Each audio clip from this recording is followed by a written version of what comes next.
네, 우리 인사하고 오늘 또 시편 강의 시작하겠습니다. 네. 인사하겠습니다. 안녕하십니까. 네. 김행근 전사님, 네, 새벽 예배 하신다고 아주 고생 많으십니다. 네 맞습니다. 죽겠습니다. 네, 메시지가 너무 좋다고 아, 피드백들이 막 좋아서 새벽마다 저도 은혜 받고 있습니다. 감사합니다. 네, 애쓰고 계신데, 네, 예, 오늘 또 수요일 날 이렇게 같이 김영근 네. 전사님하고 또 여러분들 만나뵙게 되었습니다. 오늘 벌써 이제 시편이 109편이에요. 맞습니다. 그죠? 네, 이제 뭐 한 41개 네 하면 끝나네요. 맞습니다. 많이 왔네요. 네, 담임 목사님이 올해는 복귀를 하신다고 작년까지는 말씀을 하셨던 것 같은데. 네. 약간 시편 복귀하기 싫어서 네. 일찍 네, 폭탄 발언하신 게 아닌가. 네, 맞습니다. 폭탄 발언 하시고 나니까 더 바빠지신 것 같은 느낌도 있고 그렇습니다. 맞아요. 네, 좋습니다. 네. 자, 오늘 이제 시편 109편인데 네. 오늘도 좀 본문이 많죠. 맞습니다. 1절에서 31절입니다. 네, 근데 전 선생님 특이한 게 오늘 1절에서 31절을 가득 채우고 있는 네. 키워드가 있습니다. 맞습니다. 저주입니다. 저주. 네, 저는 시편에 이런 정도의 저주가 담긴 내용이 있을까? 이런 그러니까요. 시편이 있었나 하는 그런 생각이 들었거든요. 맞습니다. 저도 이제 준비하면서 보는데 이쯤 되면 한번 반전이 나와야 되는데 안 나오고 네, 끝까지 저주. 너무 네. 예. 저주의 내용도 사실은 되게 무시무시한 내용이 많아서 내용. 예. 그래서 참 많이 놀랐습니다. 네, 맞아요. 네. 오늘 어떤 내용인지 함께 좀 들여다보도록 하겠습니다. 네. 누구의 시죠? 이게 다윗의 시입니다. 네. 그래서 이제 인도자를 따라 부르는 노래라는 표제어를 가지고 있는데 네. 다윗의 시인데 언제 또 왜 기록되었는지는 정확하게 알 수가 없고. 없다고 설명을 하고 있어요. 아마도 다윗이 억울한 상황에 놓이고 공격 당한 적이 많아서 네. 다윗의 인생에 언제든지 이제 일어날 있을 수 법한 있는, 일어날 수 있는 내용이라고는 이제 추측을 하더라고요. 네, 좋습니다. 다윗이 굉장히 공격당하고 네. 억울하고 네. 수세에 몰린 네. 그죠? 그런 상황에서 이렇게 했던 기도. 맞습니다. 기도라고 봐야 될 것 같아요. 네, 네. 저주의 기도. 네, 저주의 기도. 예, 저주의 기도. 네. 좀 구조를 한번 어떻게 나눌 수 있을까요? 맞습니다. 그 구조는 이제 세 가지로 나눌 수 음. 있습니다. 저희가 세 가지로 나눠서 봤는데 첫 번째는 1절에서 15절까지입니다. 예, 15절까지. 네, 거기에는 이제 탄원의 내용, 억울한 상황에 대한 항변과 또 이제 처음부터 이제 시작부터 이제 시작합니다. 저주가 시작됩니다. 네. 내가 왜 억울한지와 네. 그래서 저주. 그래서 저주를 네. 상대방에 향한 이제 저주를 네, 계속해서 퍼붓는 장면들이 이어지고 있고 두 번째 단락은 이제 16에서 20절까지 네. 되어 있는데 이거는 이제 저주하는 자가 받는 저주. 입니다. 그러니까 자기를 저주하는 상대방이 맞습니다. 이런 저주를 받을 거야라는. 네, 맞습니다. 아하. 이제 그렇게 이제 또 다시 저주가 나열되고 한마디로 있습니다. 그것도 저주네요. 네, 맞습니다. 저주가 또 이어지고 있고 예. 세 번째는 이제 구원에 대한 탄원과 복의 간구를 이제 하는데 거기가 이제 21절에서 31절까지의 내용입니다. 근데 여기가 이제 조금의 저희들이 시편에서 익숙하게 봤던 반전이 좀 나타나는 것 같습니다. 네, 좋습니다. 뭐 어쨌든 간에 시작부터 끝까지 거의 저주로 맞습니다. 끝이 나는 그런 내용인데 자 그럼 좀 본문을 한번 좀 살펴볼게요. 얼마나 저주가 많은가. 네. 제가 보니까 내가 찬양하는 하나님이여 잠잠하지 마옵소서라고 하면서 1절부터 하나님께 별로 기분이 안 좋아요. 네. 조용히 있지 마세요. 찬양하는 하나님이라고 하는데 가만히 있지 마세요라고 얘기하는 것 같습니다. 내가 찬양할 하나님, 내가 하나님을 영광 돌립니다. 찬양합니다. 경배합니다. 이게 아니라 조용히 계시면 안 됩니다. 약간 이런 식으로 맞습니다. 들어가면서 네. 그들이 악한 입과 거짓된 입을 열어 나를 치며 속이는 혀로 내게 말하며 뭐 치고 속이고 네. 미워하는 말로 나를 두르고 미워하는 말들로 이제 자기를 완전히 다 포기했다는 뜻이죠. 맞습니다. 까닭 없이 나를 공격합니다. 이유가 없는 거야. 네. 그냥 무작정 자기를 모함하고 해치려고 하는. 그렇죠. 자, 근데 4절 잘못한 게 없는 것 같은데 계속 맞아요. 공격은 오는 것 맞아요. 같은. 그런데 그럼에도 불구하고 다윗이 또 네. 이게 또 산전수전 많이 겪었기 때문에 넓은 사람 아닙니까? 맞습니다. 그래서 4절에 보니까 나는 사랑하나 이렇게 돼 있어요. 네. 그 사람들을 이유 없이 까닭 없이 공격을 해도 사랑하려고 했어. 네. 품으려고 했어. 네. 그런데 그들은 도리어 나를 대적하니 이렇게 해요. 여기서 대적이라는 말은 법정 용어예요. 네, 고발하는 거. 쉽게 말해 나는 사랑하려고 또 품으려고 했는데 내 뒤통수를 또 쳤다. 네. 이런 얘기거든요. 맞습니다. 그러면서 그 다윗이 이렇게 얘기해. 나는 기도할 뿐이라. 이렇게 얘기를 합니다. 네. 그러니까 다윗은 적어도 대적들의 공격, 네. 자기를 향한 공격과 모함과 여러 가지 말들과 뭐 법적인 그런 뭐 송사와 막 여러 가지가 있었을 거 아닙니까? 네네. 그런 상황에서도 어쨌든 다윗이 하는 거는 네. 기도를 했다. 맞습니다. 그렇게 하면서 이제 그 5절에 그들이 악으로 나의 선을 갚으며 미워함으로 나의 사랑을 갚았사오니 네. 자 이유는 충분하지. 맞습니다. 나는 충분히 선을 베풀려고 사랑하려고 했어. 네. 근데 이런 식으로 나와? 음. 그렇다면 나는 이렇게 기도할 수밖에 없어. 네. 라고 하면서 6절부터 이제 저주가 시작되는데 제가 랩처럼 좀 빨리 읽어드릴게요. 알겠습니다. 악인이 그를 다스리게 하시며 사탄이 그의 오른쪽에 서게 하시며 그가 심판받을 때 죄인이 되어 나오게 하시고 기도가 죄로 변하게 하시며 와 기도를 죄가 되게 맞습니다. 네. 그의 연수를 짧게 그러니까 빨리 죽게 네. 그의 직분을 타인에게 빼앗게 하시며 그의 자녀는 고아가 되고 와 죽여버리겠다 뭐 이런 맞습니다. 거지. 그의 아내는 과부가 되며 그의 자녀들은 유리하며 구걸하고 그들의 황폐한 집을 떠나 빌어먹게 하소서. 거지가 되게 해달라는 거죠. 네. 고리대금하는 자가 그의 소유를 다 뺏고 수고한 것을 낯선 사람이 다 탈취하고 그에게 인애 베풀 자가 없게 하시고 고아에게 은혜를 베풀 자가 없게 하시며 그의 자손이 끊어지게 하시고 후대에 그의 이름이 지워지게 하시고 여호와는 그의 조상들의 죄악을 기억하시며 그의 어머니의 죄를 지워버리지 마시고 어머니까지 소환을 해요. 맞습니다. 엄마. 네. 그다음에 죄악 엄마까지 건드리는 건 반칙이잖아요. 네, 그렇죠. 지금으로 따지면 패드립이라고도 패드립이죠. 하니까. 네. 그의 맞습니다. 죄악을 항상 여호와 앞에 있게 하사 그들의 기억을 땅에서 끊으소서. 후손들에 대한 완전히 이런 어떤 모든 것들을 다 네, 말살시켜 달라라는 어떤 간구를 지금 하고 있어요. 맞습니다. 이만큼 저주를 해도 될까? 이런 그렇죠.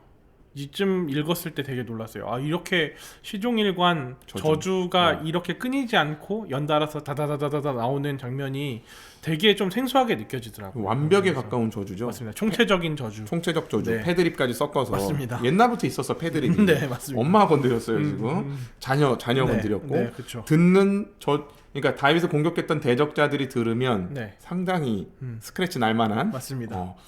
근데 그걸 기도로 하고 있단 말이에요. 그렇죠. 그래서 좀 무섭다는 생각이 드는 게 네. 아까 전소연님이 이거 인도자를 따라 부르는 노래라면서요. 네, 맞습니다.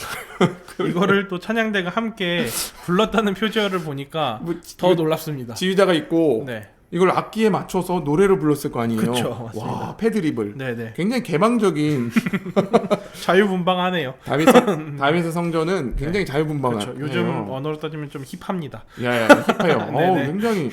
근데 이게 읽으면서도 사실은 우리에게 이런 일이 자주 있지는 않지만 네, 좀 공감이 되기는 했어요. 맞습니다. 왜냐하면 이런 비슷한 상황이 우리가 인생 살다 보면 좀 있어요. 있죠. 있어. 억울한 일을 당할 때가 있잖아요. 네. 내 억울함을 또 주변에도 얘기해보고 뭐 법적으로도 해보려고 하고 또 나를 공격하는 사람을 맞대응해서 고소도 해보고 막 여러 가지 하려고 하죠. 네. 그리고 벗어나고 싶어서 복수하고 싶어서 이게 가진 방법을 다 쓰잖아요. 그러니까 말씀하셨던 것처럼 이제 독하고 똑같이 양날의 검으로 나도 너를 공격하겠다라는 마음으로 대적을 하기도 하지만 예.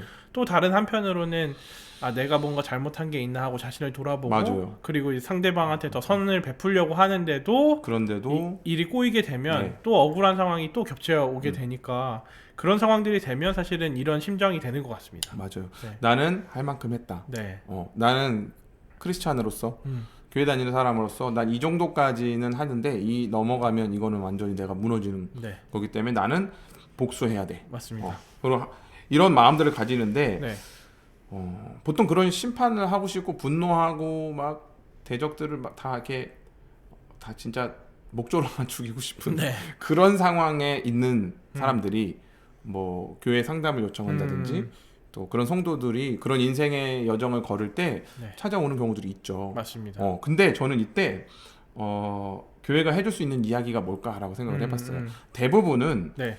선생님 어떻게 이런 경우에는 반응을 대부분은 하죠? 이제 기도를 해야 됩니다. 네, 기도합시다. 라고 얘기하고 또는 이제 그래도 하나님이 사랑이시니까 용서하십시오. 원수를 사랑하라고 사랑하십시오. 하셨으니까. 네네, 예. 맞습니다.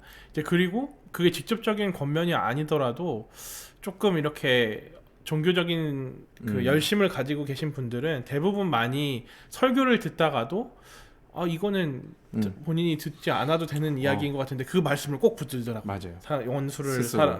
원수를 사랑하고 하는 그런 말씀들을 꼭 붙들고 그걸 가지고 또 이제 끙끙 앓게 되어지는 일들이 자주 생각보다 관찰되는 것 같습니다. 맞아요. 네. 저는 그래서 우리가 그렇게 상담을 하면 네. 그분들에게 하등에 도움이 안 된다. 맞습니다. 왜냐하면 네.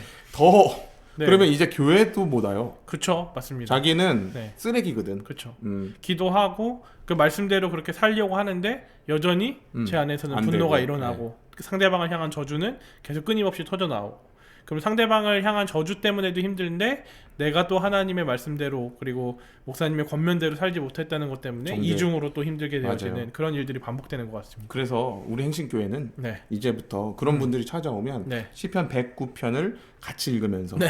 하나님 앞에 저주의 기도를 올려드리는 걸로. 이게 왜 그러냐면 네. 다윗이 지금 여기 지금 나는 기도할 뿐이라라고 얘기했잖아요. 네. 여러분 이거 대단한 신앙 고백입니다. 맞습니다. 지금 다윗은 어떤 대응을 하지 않고 있는 거예요. 그리고 뭐 하냐면 있는 힘껏 하나님 앞에 저주의 기도를 올려드리고 있어요. 네.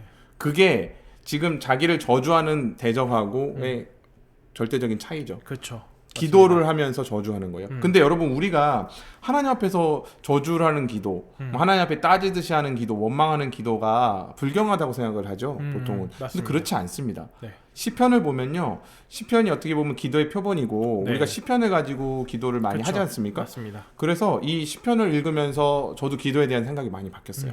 억울한 일이 있으면 하나님 앞에 나와서 그걸 토로해놓고 네, 성토할 수 있어야 성토하고 되죠. 네. 그 나쁜 새끼 하면서 욕도 하고 네. 하나님 앞에 저주를 네. 구할 수 있는 거죠. 맞습니다. 왜? 그게 텀키를 누구한테 넘기는 겁니까? 하나님께 넘기는 거예요. 맞습니다. 그러니까 네. 저는 아주 좋은 신앙이라고 생각하는데 우리가 그걸 못해요. 맞습니다. 네. 그리고 또 다른 면에서는 하나님이 온전히 내 편이 되시고 하기 때문에 내 편한테 가서 쏟아놓는 거잖아요. 그렇죠. 그러니까 하나님을 사랑하고 하나님을 신뢰한다라는 거에 대한 고백이기도 한 거죠. 하죠. 네. 예, 맞습니다. 그래서 하나님께 나아가서 저주의 기도를 쏟아내십시오. 네. 괜찮습니다. 맞습니다. 하나님은 그걸 어찌저찌 요리하십니다. 네. 예. 또 다른 방법을 하나 좀 사담으로 추천드리면 저희 교회에도 박병원 전도님 계시잖아요. 네. 이제 연말과 제가 이제 잊혀지지 않는 내용 중에 하나가 있는데 뭔가 재밌을 연말이나 것 연초가 되면 항상 이렇게 이제 탁 트인 공간에 주로 자주 가세요. 같아요. 바다 뭐 이런 네, 데. 바다. 아니면 여기 노을공원, 바다를 갈 수 없으면 노을공원 이런 데, 하늘공원 이런 데라도 간다고 합니다. 그래서 가서 아무도 없을 때 찾아가서 그렇게 소리를 지르거든요. 한 해의 묵은 감정들을 다 쏟아내겠다고 그렇게 소리를 지르고 한답니다. 아, 되게 경건하신 분이네요. 네, 맞습니다. 하나님 앞에 동해를 생각보다 이제 가끔 가시잖아요. 근데 이제 처음에는 동해를 가는 모습을 보고서 전도사님 진짜 효자다. 부모님을 알뜰살뜰 챙긴다. 네. 근데 이제 그게 반 정도 된다고 그러고요. 나머지 반은 지금 말씀하셨던 탁 트인 것처럼 곳에 가서 바다에 갑니다. 바다에 가서 파도를 향해서 이제 계속 외쳐대는 거예요. 네. 근데 그 걸어다니면서 네. 뭐 기도한다고 많이 그러시더라고요. 맞습니다. 그래서 되게 좋은 방법이다. 네. 저는 아주 한번 좀 써먹어봤으면 좋겠다. 네. 이런 생각이 들어요. 맞습니다. 그리고 또 한 가지 팁을 드리면 그렇게 많이 하세요. 일본 같은 나라, 우리나라 말이 안 통하는 나라 가서 한국말을 계속 하고 돌아다닌답니다. 아무도 못 알아들으니까 그냥 계속 설교도 하고 저주도 하고 그 걸어다니면서 설교를 하신다고 맞습니다. 하더라고요. 네네, 그래서. 기도도 하고 그렇게 하신다고 하더라고요. 아주 배울 게 많네요. 꿀팁이니까 여러분들 이제 간직하고 계시면 좋을 것 같습니다. 그러면 이렇게 합시다. 그 저주의 기도를 하고 싶으신 분들은 네. 교회로 찾아오셔서 네. 박병원 전사님과 손잡고 네. 시편 109편을 맞습니다. 같이 읽으며 기도하고 네. 탁 트인 노을공원으로 가서 소리를 한번 지르는 맞습니다. 걸로. 네. 그렇게 하면 되겠네요. 네, 놀공원 가까이 오니까 아주 좋은 것 같습니다. 아주 좋습니다. 네. 예. 그런데 다윗이 이렇게까지 15절까지 쏟아냈어요. 네. 근데도 성이 안 차. 맞습니다. 그래서 이제 16절부터 20절까지 이제 저주하는 자가 네. 이런 보응을 받는다. 하나님 맞습니다. 앞에 쏟아놓는데 한번 보세요. 그가 저주하기를 좋아하더니 그것이 자기에게 임하고 나를 저주했지? 그 저주가 너한테 임해. 축복하기를 기뻐하지 않더니 복이 그를 멀리 떠났으며 너한테 복이 없어. 거의 무지개 반사입니다. 그렇죠. 이거. 네. 반사죠. 네. 저주하기를 옷 입듯 하더니 저주가 물같이 그의 몸속으로 들어가며 네. 기름같이 그의 뼈속으로 들어가나요. 완전 뭐 이런 저주가 어디 있습니까? 맞습니다. 다윗은 진짜 재주가 좋아. 네. 저주가 그에게는 입는 옷 같고 항상 띠와 같게 저주가 항상 함께하는 거야. 자기와 끊이지 와. 않고. 이는 나의 대적들이 곧 내 영혼을 대적하여 악담하는 자들이 여호와께 받는 보응이니이다. 이렇게 얘기를 했어요. 네. 다윗이 저주하는 자가 받는 보응에 대해서 쭉 나열을 합니다. 네. 근데 갑자기 여기서 좀 연결이 좀 안 되는 게 갑자기 다윗이 태세가 전환되면서 그렇죠. 맞습니다. 21절부터 31절은 그러나 주 여호와여 주의 이름으로 말미암아 나를 선대하소서. 네, 맞습니다. 주의 인자하심이 선하시오니 나를 건지소서 이렇게 나와요. 네. 저주를 막 하더니 갑자기 나를 건지소서. 네. 구원의 강구를 한단 말이에요. 그러면서 뒤에가 중요합니다. 22절에 나는 가난하고 궁핍하여 나의 중심이 상함이니이다. 네. 상했어요. 맞습니다. 여기서 가난하다는 거는 물질적인 가난이 아니라 심령의 가난함. 심령의 가난함. 네. 이제 마태복음의 그 팔복에서 네. 나오는 심령의 가난함인데 이게 어떤 거냐면 이제 마음이 완전 그냥 바닥친 상태. 맞습니다. 무너져버린 무너진 상태. 네. 뭐 공황 장애라든지 뭐 약간 이런 식으로 확 무너져 있는 그런 상태를 얘기하거든요. 네. 궁핍한 것도 마찬가지고요. 그리고 조금 더 내려가면 무릎 24절에 보면 내 무릎이 흔들리고 내 육체는 수척하오며 이렇게 나와요.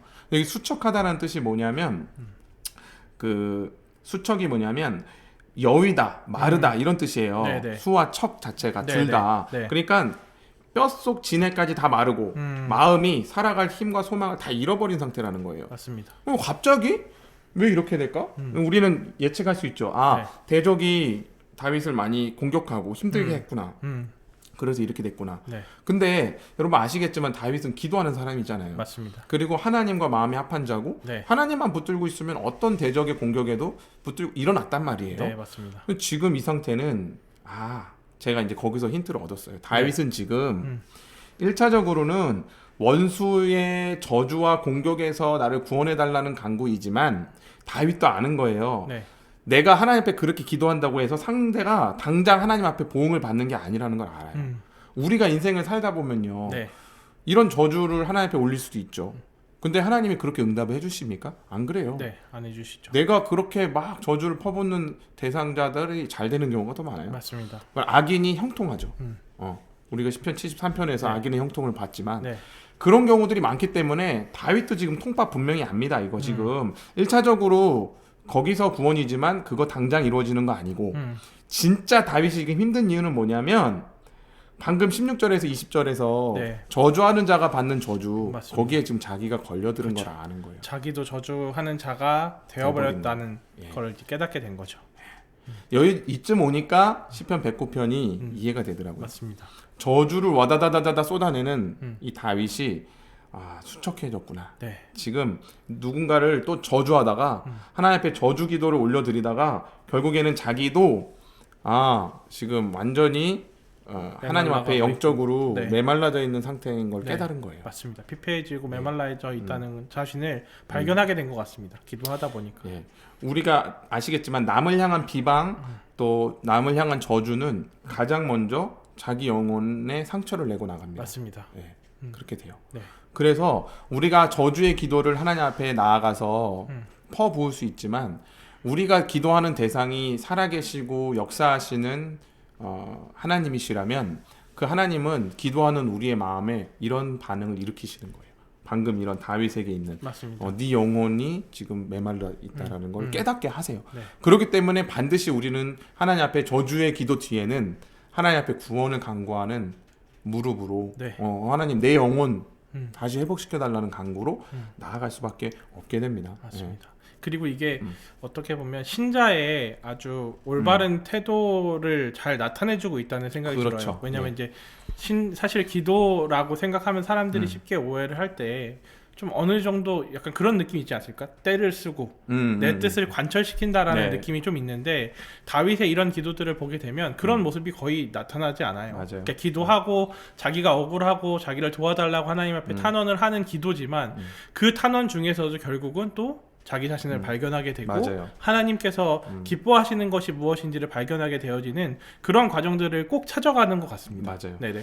그래서 이런 과정들이 또 굉장히 중요한 거는 앞서서 이학 목사님께서 말씀해 주셨던 내용 중에서 이제 저주를 하고 상대방을 향해서 이제 토로하는 걸 성토하는 거를 하나님 앞에 가지고 나와야 된다고 말씀하시잖아요. 근데 이게 사실은 건강하게 잘 이루어지지 못하면 네. 하나님 앞에 가져가지 못하고 사람한테 가서 수근수근 그렇죠. 되거나 맞아요. 아니면은 그 당사자랑 맞붙어 싸우거나 이런 일들이 있는데 그렇게 하지 말고 하나님 앞에 가지고 가서 성토를 하다 보면 그 안에서 또 다른 하나님을 발견하게 되고 또 나를 발견하게 되어지는 그런 복들을 경험할 수 있는 것 같습니다. 맞아요. 그래서 우리가 저주의 기도라 할지라도 네. 하나님 앞에 기도하러 나아가면 맞습니다. 하나님은 능력이 있으시기 때문에 우리를 변화시키시죠. 맞습니다. 예. 기도는 결국 저희 자신을 바꾸는 게 기도인 맞아요. 것 같습니다. 예, 네. 너무 맞습니다. 그래서 28절에 보니까 이렇게 얘기를 해요. 다윗이 그들은 내게 저주하여도 주는 내게 복을 주소서. 어떤 복이겠습니까? 네. 상대방이 나를 저주해도 그리고 나는 그 사람을 향한 저주의 기도를 하나님께 올려드려도 그러나 내 영혼만큼은 망가지지 않는 맞습니다. 복. 네. 하나님 앞에 내 영혼이 결국에는 감사로. 네. 그래서 다윗이 여기는 기록이 안 돼 있지만 그 이 기도 무릎 끝에는 어디로 갔겠습니까? 다시 사랑하는 자리로 갔겠죠. 맞습니다. 결국에는 그렇게 갔겠죠. 그렇기 때문에 다윗이 하나님 마음에 합한 사람이라고 평가를 맞아요. 받을 수밖에 없는 것 맞아요. 같습니다. 좋습니다. 네. 결국에 이런 어떤 109편이 네. 저주 일색으로 나오는 그런 시편이지만 네. 그 저주가 사람을 향한 저주가 아니라 하나님을 향한 기도로 올려졌다라는 맞습니다. 측면. 네. 그것이 굉장히 오늘 아주 중요한 부분인 것 같은데 네. 여러분들도 혹시 누군가를 미워하거나 저주하느라고 네. 하나님 앞에서 서는 감각을 잃어버리거나 네. 또 기도가 막히거나 그런 적이 없으신지 네. 오히려 그것보다는 저주의 기도라 할지라도 하나님 앞에 가지고 나아가시고 너무 미운 사람이 있으면 밉다고 맞습니다. 저 새끼 때려달라고 하나님 앞에 차라리 나가서 기도하세요. 성토하셔도 됩니다. 네, 맞습니다. 저는 그것이 기도 안 하는 것보다 낫다. 훨씬 낫습니다. 의인병에 걸려서 사람들을 판단하고 정죄하는 것보다 네. 하나님 앞에 떼쓰면서 저 사람을 벌해달라고 기도하는 게 훨씬 더 신실한 신앙이라는 거. 그걸 여러분들이 기억하셨으면 좋겠습니다. 예전에도 한번 제가 이제 영상 찍을 때 네네. 나눴던 내용이긴 한데 전 비슷한 경험이 있는 것 같아요. 어. 그 저 교회 장면에서 이전 교회 장면에서 이제 저를 괴롭게 하는 동생이 한 명 있었습니다. 뭐 계속 이제 거짓말을 엄청 하는 거예요. 아, 끊임없이 진짜 거짓말을 하니까 이게 이제 한도를 초과하게 되니까 어떻게까지 연결되냐면 이 친구가 나를 무시하는구나. 그러니까 처음에는 그냥 실수하고 덤벙대고 까먹고 뭔가 잘못하고 하는 줄 알았는데 이게 쌓이니까 얘가 나를 무시하는구나라는 느낌이 확 드는 거예요. 왜냐면 제가 아무리 이야기해도 그 이야기를 하나도 귀담아 듣지 않는 것 같으니까. 그러니까 그게 쌓이니까 제가 이제 볼 수가 없는 거예요. 너무 미워서. 근데 이게 또 너무 사실은 되게 과격하게 표현도 됐어요. 막 사람들이랑 같이 있는 자리에서 없는 사람 취급을 하거나 막 이렇게 됐는데 제 스스로도 그럴 때마다 마음이 무겁고 힘든 겁니다. 왜냐면 교회 동생이고 같이 무언가 일을 해 나가야 되는데 계속 그 아이를 향한 마음이 좋지 않으니까. 네. 근데 이제 제가 하나님 앞에 이제 기도하면서 이제 이 문제를 놓고서 계속 끙끙 앓고 오랫동안 기도했는데 그 마음 안에서 이제 한편에서 이제 그런 생각이 드는 거예요. 하나님께서는 어쩌면 제가 얘를 억지로 사랑하기를 원하시진 않을 수도 있겠다. 그냥 얘 미워하는 채로 있어도 되겠다. 이런 착각이 들었는데 그 뒤에 한 방 아주 제대로 맞았습니다. 왜냐하면 제가 그 아이를 미워하는 상태로 하나님을 사랑할 수가 없더라고요. 그러니까 하나님을 사랑하기 위해서는 이 친구를 용서하고 용납하는 밖에는 없는데 그러니까 제가 제 사랑 고백의 정점이 하나님을 하나님을 제일 사랑한다는 고백을 드리기 위해서는 이 친구를 용서하고 용납할 수밖에 없는 그런 상황으로 되더라고요. 네네. 맞습니다. 지금 굉장히 아주 실제 경험으로 네네. 이렇게 얘기해 주시니까 팍 와닿는데 사랑하는 우리 행신 성도 여러분 혹시 너무 미워 죽겠는 사람 있으세요? 네. 저주를 퍼붓는 기도를 하나님 앞에 나와서 하시고요. 맞습니다. 일단 저주를 해야 됩니다. 그래야 마음이 좀 시원해져요. 예. 교회 나와서 하세요. 음악을 목소리보다 크게 맞습니다. 틀어드리고 교회를 비워드리겠습니다. 알겠습니다. 음소거 우리가 다 안 듣고 해드릴 테니까 그렇게 하시고 그리고 많은 노하우가 갖고 계신 박전현 사님한테 소개해드리겠습니다. 상담을 받고 그렇게 하신 다음에 하나님께서 주시는 마음 안에서 조금씩 다시 사랑하기를 노력해 보시기를 그 순서를 꼭 잊지 마시고 저주 다음에 다시 이제 사랑입니다. 맞습니다. 하나님 우리를 너무 잘 아시는 거죠. 맞습니다. 진짜 잘 아시는 겁니다. 그래서 그런 하나님 앞에 오늘도 이 저녁에도 또 무릎 꿇고 우리의 성정과 우리의 모든 욕구와 죄성까지도 다 헤아리셔서 솔루션을 주시는 그 하나님 앞에 이 밤에 나아가시는 우리 행신 모든 가족들이 되셨으면 좋겠습니다. 아멘. 오늘 이 정도로 할까요? 네. 오늘 인사드리고 마치도록 하겠습니다. 감사합니다. 감사합니다.